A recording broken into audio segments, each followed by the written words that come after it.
Os leitores deste blog não se surpreenderam com a batatada do ministro Barroso, certo? Os que já eram leitores deste blog em maio do ano passado não se surpreenderam com o comportamento do ministro Luiz Roberto Barroso, não é mesmo? Quis o destino que, quando ele foi nomeado, eu já tivesse lido um livro seu, O Novo Direito Constitucional Brasileiro.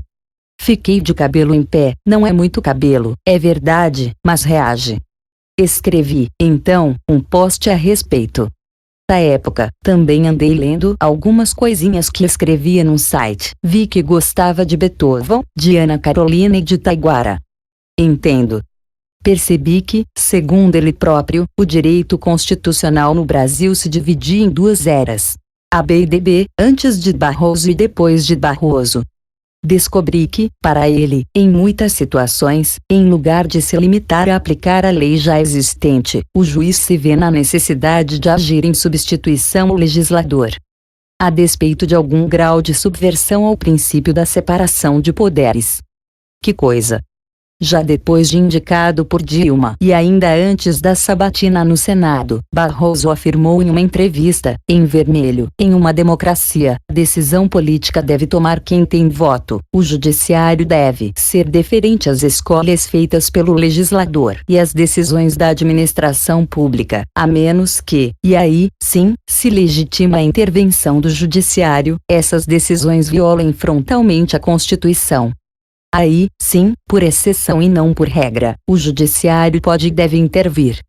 E escrevi, então, um post a respeito intitulado Uma restrição severa e algumas questões de ordem intelectual e técnica a Barroso, futuro ministro do Supremo. Dr. Barroso não era, afinal, aquele que havia levado a questão da união civil de homossexuais ao Supremo. Que havia defendido o aborto de fetos anencéfalos? Que emprestara sua verve à defesa da pesquisa com células tronco embrionárias. Então isso tudo não seria ativismo judicial? Pois é.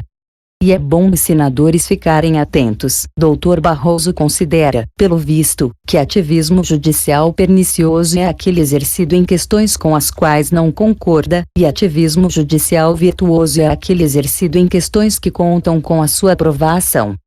Reproduzirei em vermelho alguns trechos. Atenção, para isto, que se lê na página 39 do livro, a ascensão do judiciário deu lugar a uma crescente judicialização da vida e alguns momentos de ativismo judicial. Judicialização significa que questões relevantes do ponto de vista político, social ou moral estão sendo decididas pelo judiciário. Trata-se, como intuitivo, de uma transferência de poder das instâncias tradicionais, que são o executivo e o legislativo, para juízes e tribunais. Há causas diversas para o fenômeno. A primeira é o reconhecimento de que um judiciário forte e independente é imprescindível para a proteção dos direitos fundamentais. A segunda envolve uma certa desilusão com a política majoritária. Há uma terceira.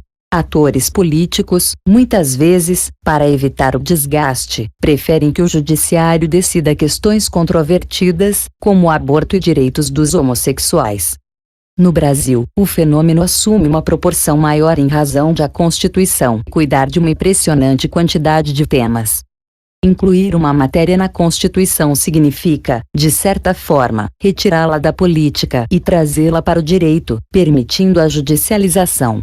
A esse contexto ainda se soma o número elevado de pessoas e entidades que podem propor ações diretas perante o STF. Voltei. Epa, há coisas complicadas num trecho tão curto. 1. Dr. Barroso vê certa desilusão com a política, e entende que o judiciário ocupa o seu lugar. 2. Dr. Barroso diz que um tema que vai parar na Constituição, de certa forma, sai da esfera política. Bem, se for assim, decrete-se o fim da política, então. 3. Dr. Barroso diz que atores políticos preferem que o judiciário cuide de temas controvertidos como aborto e direitos dos homossexuais. Preferem? Pergunta óbvia. O Congresso, por acaso, não se manifestou, de um modo ou de outro, nos dois assuntos? Vejam que curioso. Quem patrocinou as duas causas no Supremo? Acertou quem chutou Dr. Barroso. quando apontei, num outro post, que ele próprio era o rei da judicialização que condenara. Alguns idiotas e candidatos a áulicos vieram aqui me acusar de não entender a questão. Sustentavam que o o advogado fizera era outra coisa, etc. Pois é. Como se nota, ele próprio admite. Só que considera que a judicialização que é do seu agrado é boa. Ruim é a que não está de acordo com os seus princípios. Segundo o texto que vai acima, o Supremo pode legislar até sobre unha encravada e espinhela caída. Mas sigamos com ele, agora na página 40. Ativismo judicial. A judicialização ampla, portanto, é um fato, uma circunstância decorrente do desenho institucional brasileiro, e não uma opção política do judiciário. Fenômeno diverso, embora próximo, é o ativismo judicial. O ativismo é uma atitude, é a deliberada expansão do papel do judiciário, mediante o uso da interpretação constitucional para suprir lacunas, sanar omissões legislativas ou determinar políticas públicas quando ausentes ou ineficientes. Exemplos de decisões ativistas, além dos casos já mencionados, envolveram a exigência de fidelidade partidária e a regulamentação do direito de greve dos servidores públicos. Todos esses julgamentos atenderam a demandas sociais não satisfeitas pelo Poder Legislativo.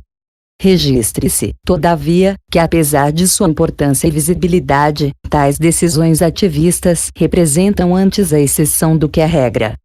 A decisão do STF sobre as pesquisas com células-tronco, ao contrário do que muitas vezes se afirma, é um exemplo de autocontenção. O tribunal se limitou a considerar constitucional a lei editada pelo Congresso.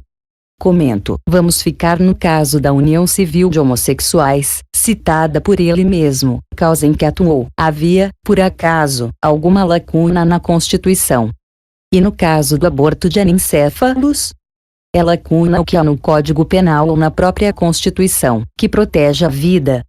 Para o doutor já indicado por Dilma, que disse há menos de uma semana que, em uma democracia, a decisão política deve tomar quem tem voto, coisa com a qual concordo, o doutor que escreve livros parece pensar coisa diametralmente oposta, sempre partindo, claro, do princípio de que as palavras fazem sentido. Ou não foi ele quem escreveu isto? Todos esses julgamentos atenderam a demandas sociais não satisfeitas pelo Poder Legislativo.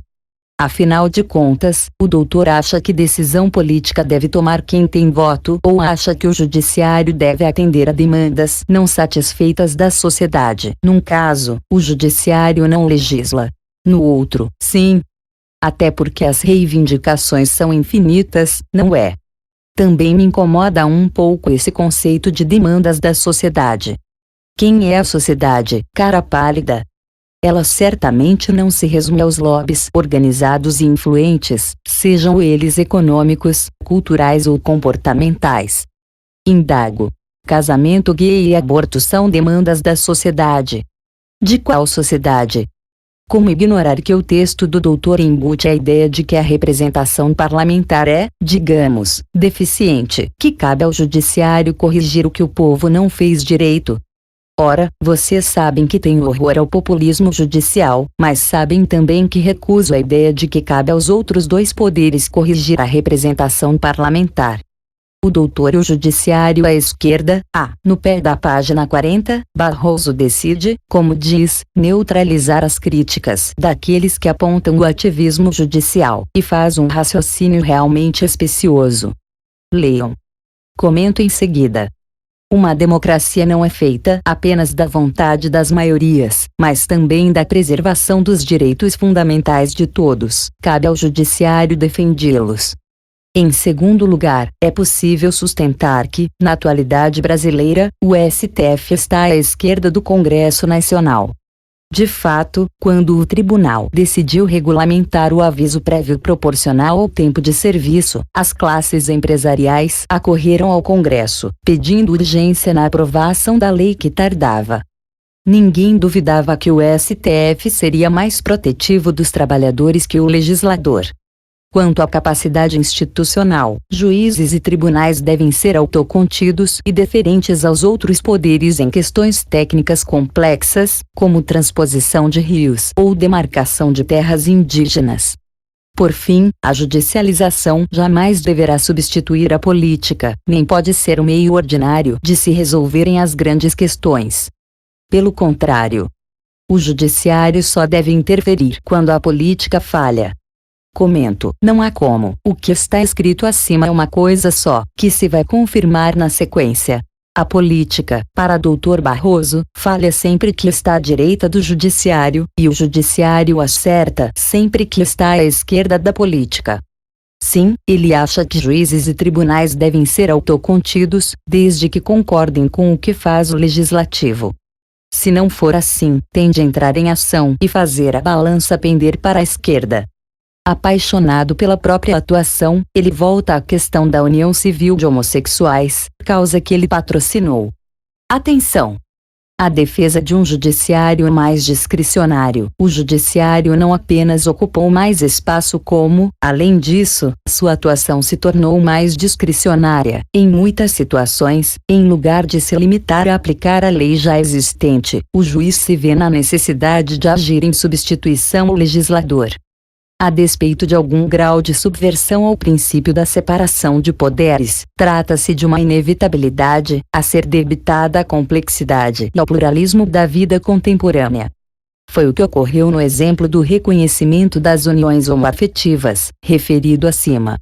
Diante da ausência de norma disciplinando a questão, o Supremo Tribunal Federal precisou criar uma. Evidentemente, como é próprio, não se trata do exercício de voluntarismo judicial, mas, sim, de extrair do sistema constitucional e legal a melhor solução. O mesmo se passa no tocante à interrupção da gestação de fetos anencefálicos. A falta de regra expressa, a Corte construiu, com acerto, a que melhor equacionou o problema. Comento: sinto-me intelectualmente, como posso dizer, vingado. Se não fui o único jornalista, fui dos poucos que chamaram a decisão do STF de discricionária, de subversora do princípio da separação de poderes, de usurpadora do papel do legislador, ainda que eu seja favorável à união civil gay. Eis que Dr. Barroso também acha tudo isso, como se nota acima. Ocorre que ele considera essa subversão positiva. Eu não. Por razões que desconheço, insiste num absurdo. A suposta falta de uma norma disciplinando a questão. Como assim? O artigo 226 da Constituição define a união civil, no parágrafo 3º, para efeito da proteção do Estado, é reconhecida a união estável entre o homem e a mulher como entidade familiar, devendo a lei facilitar sua conversão em casamento. O Código Penal define os casos em que pode haver aborto legal. Mas não fala dos anencéfalos. Sim, e nem de outros males que podem provocar efeitos semelhantes.